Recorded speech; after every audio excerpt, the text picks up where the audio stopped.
Hello guys, welcome back to my YouTube channel.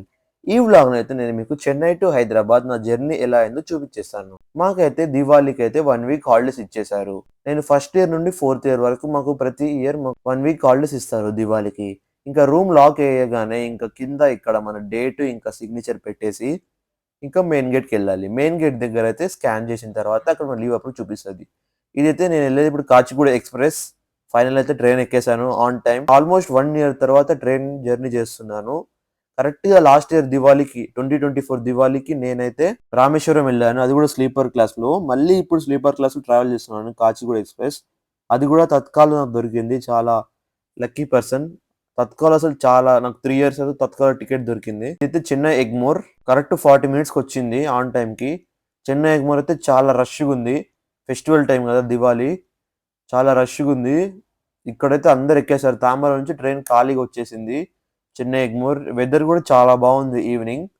మనకైతే Chennai to Hyderabad అయితే 3 trains ఉంటాయి. ఒకటి కాచిగూడ ఎక్స్ప్రెస్, ఒకటి చెన్నై సఫారీ ఎక్స్ప్రెస్, ఒకటి చార్మినార్ ఎక్స్ప్రెస్. నేను కాచిగూడ ఎక్స్ప్రెస్ ఎందుకు ఎక్కానంటే నాకు మా కాలేజ్ నుండి తాంబరం స్టేషన్ కేవలం 15 కిలోమీటర్స్, చెన్నై బీచ్ అయితే 45, ఇంకా సెంట్రల్ కూడా చాలా దూరం. అందుకోసమే ఇంకా కాచిగూడ ఎక్కాను, లేదంటే చార్మినార్ ఎక్కాను. చార్మినార్ అయితే చాలా సార్లు ఎక్కాను. చెన్నై ఎగ్మోర్ లో అయితే మా భోగి అయితే కరెక్ట్ పెయింటింగ్ ముందు ఆగింది. పెయింటింగ్ అయితే చాలా బాగా అనిపించింది నాకైతే. ఇంకా ట్రైన్ అలా చెన్నై ఎగ్మోర్ నుండి స్టార్ట్ అయిన తర్వాత అయితే ఫుల్ గా వర్షం వచ్చేసింది.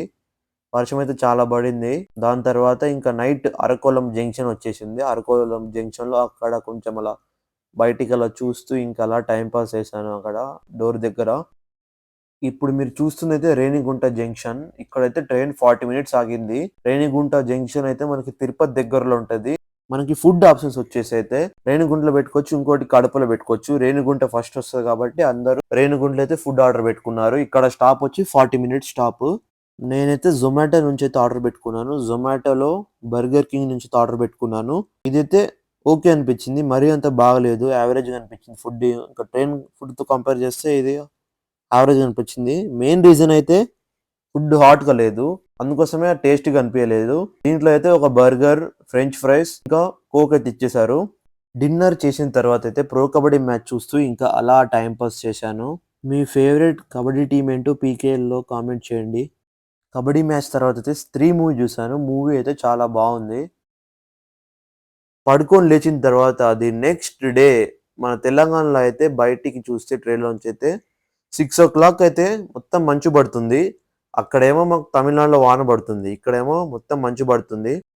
ఫస్ట్ టైం నా లైఫ్లో అయితే ట్రైన్ టైంకి వచ్చింది. నేను ఎప్పుడు ట్రావెల్ చేసినా చెన్నై టు హైదరాబాద్ మాత్రం ఎప్పుడు డిలే అవుతుంది. మినిమం 40 మినిట్స్, 1 అవర్ డిలే అవుతుంది. ట్రైన్ ఈసారి మాత్రం ఎగ్జాక్ట్ టైంకి వచ్చింది. చెన్నైలోనేమో ట్రైన్ 4కి స్టార్ట్ అయింది. ఇక్కడ మాత్రం 7:40కి అయితే ట్రైన్ ఉండాలి స్టేషన్లో. కరెక్ట్ టైంకి ఉంది. కాచిగూడ ఎక్స్ప్రెస్ అయితే మనకి పాండిచ్చేరి నుంచి స్టార్ట్ అవుతుంది. పాండిచ్చేరి టు కాచిగూడ మొత్తం 20 స్టాప్స్ ఉన్నాయి. ఇంకా అలా ఎర్లీ మార్నింగ్ నుండి చూస్తూ చూస్తూ బయటికి మన కాచిగూడ రైల్వే స్టేషన్ అయితే వచ్చేసింది.